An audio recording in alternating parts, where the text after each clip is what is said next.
In this video today, I'm going to be taking y'all along for some kitchen work. It's going to be mostly a homemaking day in the kitchen of getting cast iron skillets re-seasoned.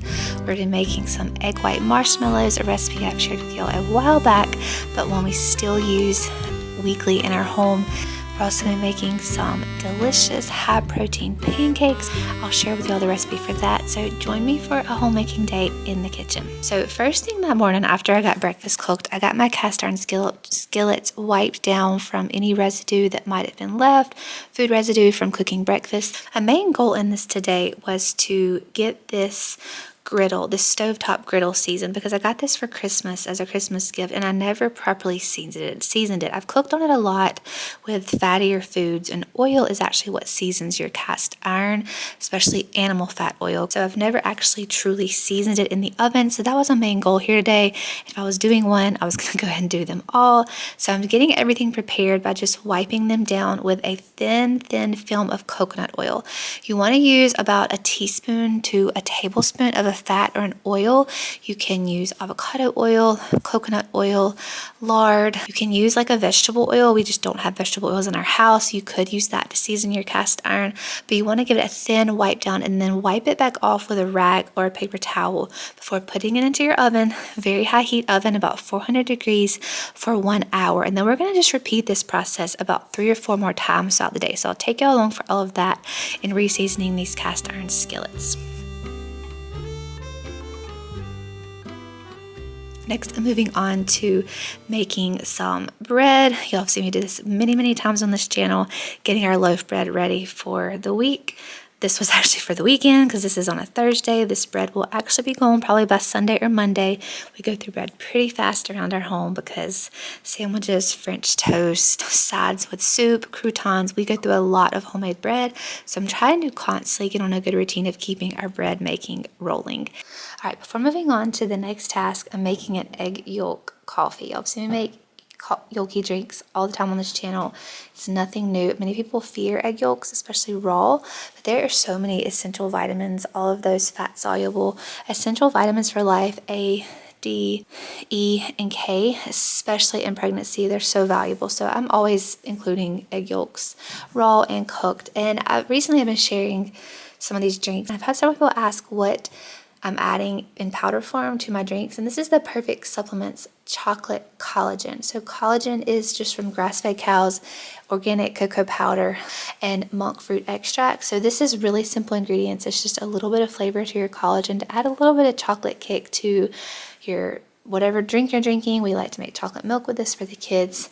So delicious. I'm going to show you a couple of my other Perfect Supplements favorites throughout this video because I do have a really exciting announcement coming up that I'll be sharing with y'all in my next video about these supplements. So stay tuned if you've been looking to try Perfect Supplements or stock up on some. I'll be sharing with y'all some exciting news in the next video about this brand. So just mix the egg yolk, the sugar, the collagen, a little bit of vanilla together, add it to a little bit of milk already in my cup, kind of stir that together, get it well incorporated, and then add the frothed milk on top. Now this is a cold froth. I like my drinks cold. Honestly, most of my coffee drinks are cold. I hardly ever drink hot coffee. I prefer hot teas or hot chocolate than hot coffee. We call these vanilla cloud drinks or chocolate cloud drinks because of these milk clouds on top. The original recipe for these is from Noelle Covery. She shares all kinds of egg yolk drinks recipes. A lot of my recipes are hers or either adapted from something she has shared. I've just truly seen the importance of these drinks in my nutrition, especially in pregnancy. I started my last pregnancy and have continued them through the postpartum season and now on into this pregnancy, and just so beneficial and so delicious for getting in some really good nutrition.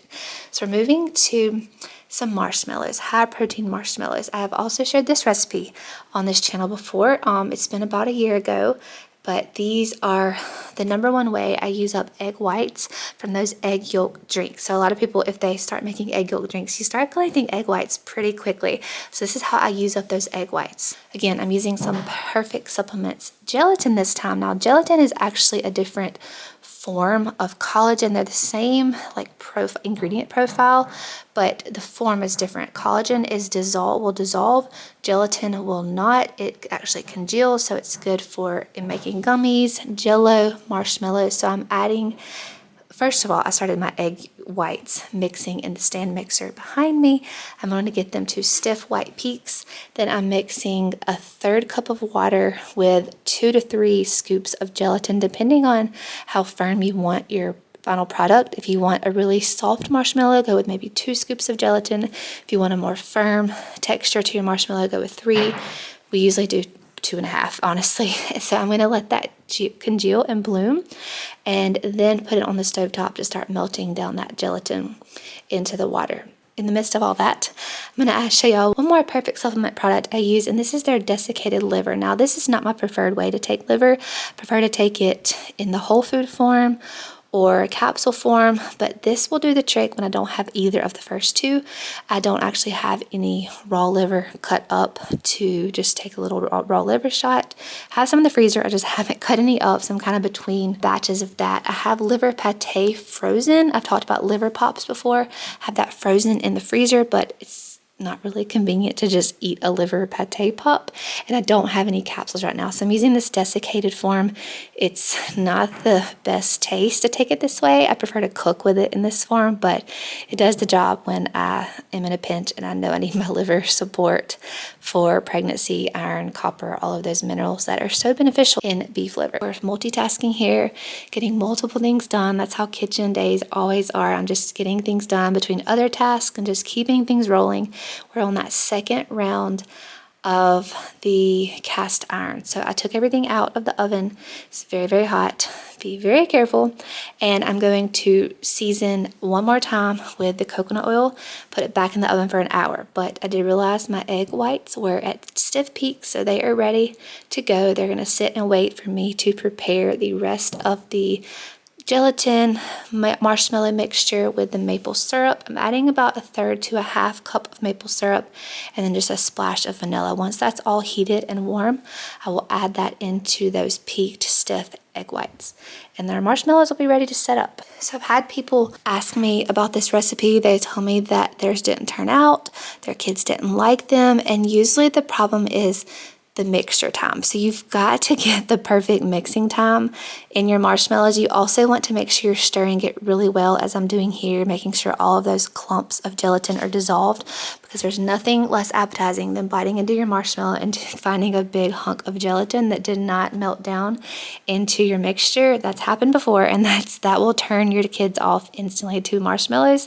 So make sure that doesn't happen. Make sure all of that gelatin melts down in this first step when you're melting it on the stovetop before you add it into your egg whites, because I found once I add it in, it does not mix up and you'll find a little chunk of gelatin in those marshmallows. Not appetizing. Another problem is once you get everything mixing, you don't mix it long enough. So if you have a very runny texture, you're probably going to have a thin layer of gelatin on the bottom when your marshmallow is set. Again, not appetizing to bite into the marshmallow and have this thin, clear layer of gelatin on the bottom. That means it didn't incorporate enough and it's settled to the bottom of your marshmallows. Those are the batches my kids won't eat either. So your perfect consistency is going to be when it's pretty stiff. You saw those egg whites. You want your consistency to be about as stiff as when I just showed you those egg whites. So you'll see here in just a minute, I pull it the mixer up to pour, and this batch was almost too done. So you want it to drip off your whisk pretty easily.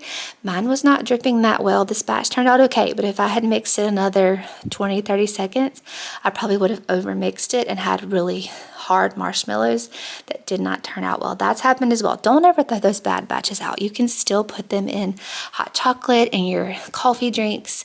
You're still going to get the benefits of it. They're just not as good to eat plain as my kids and I love to eat them.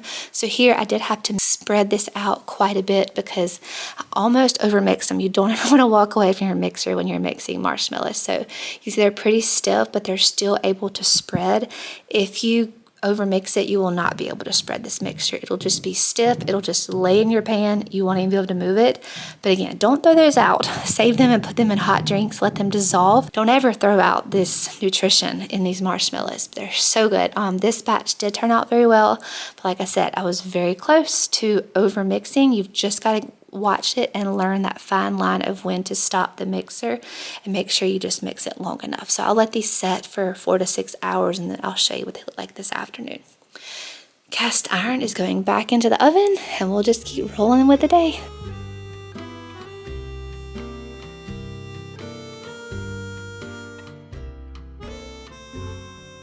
Next thing you're going to be making here is some high protein pancakes. So we were about to do homeschool and my kids really like to have something to snack on during homeschool, even if it's just a drink. But today we had a smaller breakfast, so I'm making these protein pancakes to kind of tide us over till lunch. I don't really like to offer snacky foods, but this is more of a meal, so I'm really okay with offering this to my kids because it's a completely balanced meal. These are pancakes, but they're full of protein. So this is a 1/4 cup of egg whites. This is another great way to use egg whites. A whole egg, a 1/2 cup of cottage cheese or like Greek yogurt, and some salt, baking soda, about a teaspoon, and then a 1/4 cup to a 1/2 cup of flour. So this is not a sourdough recipe. This is not fermented flour, but the quantity is so small of flour, I don't really stress over it. If we had anybody that was intolerant to unfermented grains, I would definitely adapt this recipe to be a sourdough recipe.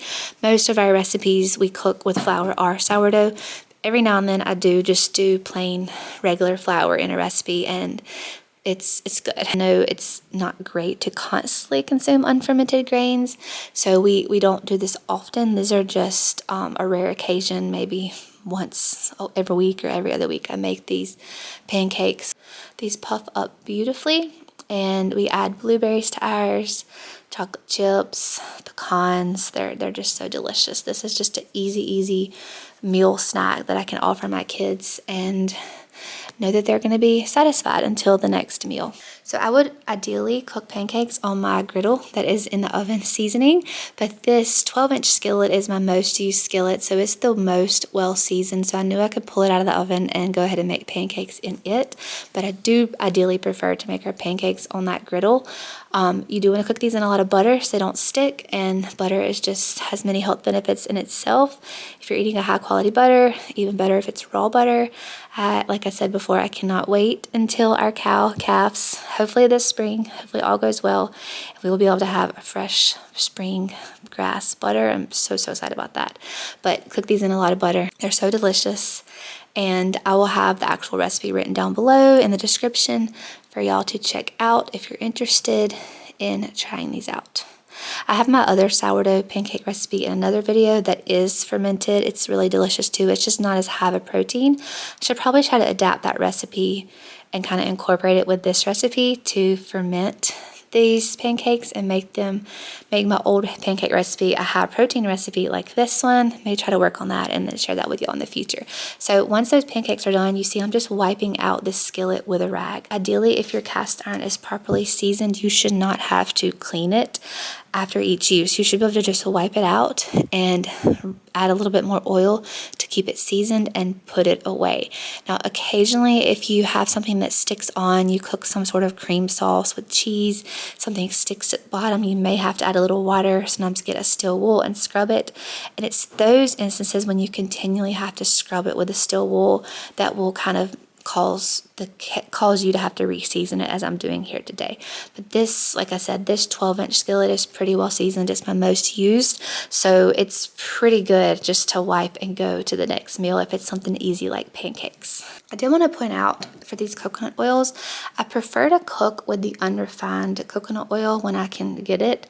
I don't always perfectly cook with the unrefined. Sometimes I cook with just the refined regular coconut oil, but the regular refined coconut oil will have a higher smoke point, meaning it's the better option for seasoning your cast iron if you're using coconut oil as your oil of choice. You want to choose an oil with a high smoke point when you are seasoning your cast irons. Unrefined is not as high of a smoke point. I can't remember the numbers off the top of my head, but I'd use the unrefined to cook with mostly and use the refined when seasoning and if I'm out of the other to cook with. So just a little extra information there if you're choosing between coconut oils for seasoning your skillets. Okay, we got homeschool done. I cooked lunch, and this was the aftermath of what I cooked at lunch. So I don't actually remember what I even cooked, but it stuck pretty badly. So I am just heating it. Instead of washing it, scrubbing it, I'm just gonna heat it back up and wipe it out and show you how easily it comes clean with just a rag and heat. Super simple. This is how I clean my cast iron most of the time. Like I said, unless something gets really stuck, I'll rewarm it, wipe it, add a little bit more oil to re-season it, and hang it back on my hooks right there by my oven.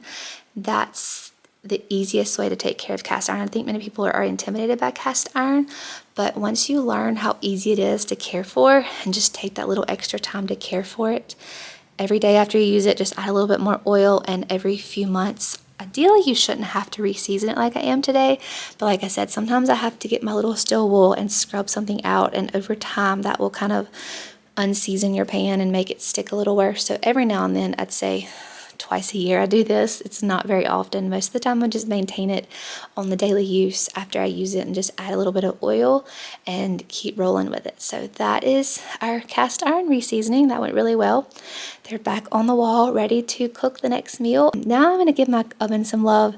It is somewhat of a hassle to take all the grates off and clean a gas stove, but I love a gas stove.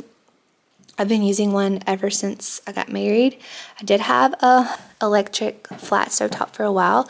I love how easy those are to clean. You don't have to remove all the pieces to clean those, but I just love the efficiency of a gas stove. If we have a power outage, I'm not without a stovetop.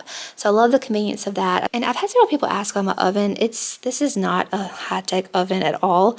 The brand is Z-Line. They're very affordable from Lowe's, local stores like that. We had our beautiful antique oven for quite a while. It was gas burning as well. Y'all might have, if you've been around a while, you probably seen me clean that old white oven many times. It needed a lot more cleaning because it showed a lot more soot and grime than this one did, but it was not working as efficiently anymore. It was over 70 years old. Still worked, but it wasn't working efficiently, so we did have to upgrade, but we went with a very economical choice. I've had several people ask about what oven brand this is, so if you're wondering, it is a Z-Line oven. Very economical, very beautiful in my opinion, and I do love our oven. So if anyone was wondering what type of oven we have, it does just take a little bit extra love and care to take everything apart and wipe it down every week or every other week, or kind of between cookings. I could shine these grates up a bit better by putting them in the sink, rubbing them down, but today I'm just giving them a quick wipe down. I didn't actually take off all the burners either on this day, just kind of wiped around them. So this was kind of a half of a deep clean. I do deeper cleans every other week or so. So just a little chat about my oven, if you were wondering, and giving it a little bit of cleaning after I got all those cast irons cleaned. I thought it would make everything look nice, get the oven cleaned, get the griddle back, and ready to cook the next meal tonight.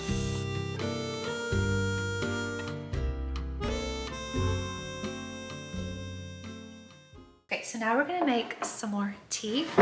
I told y'all about in my last couple videos, pregnancy, Nora tea, great for pregnancy. I'm gonna show you how I restock it. I'm on my last little bit of Nora tea, so I need to get another one infusing in the fridge to keep us going, because I'm drinking about a pint of this a day, which this is a pint. I did not know pints, quarts, all of that, how much it equated to cups until I started using mason jars. So a pint is about 2 cups.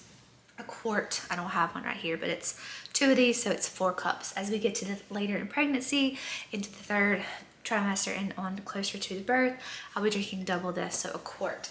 So I have a 1/2 gallon mason jar that I just keep reusing for my Nora tea, so let me go grab it.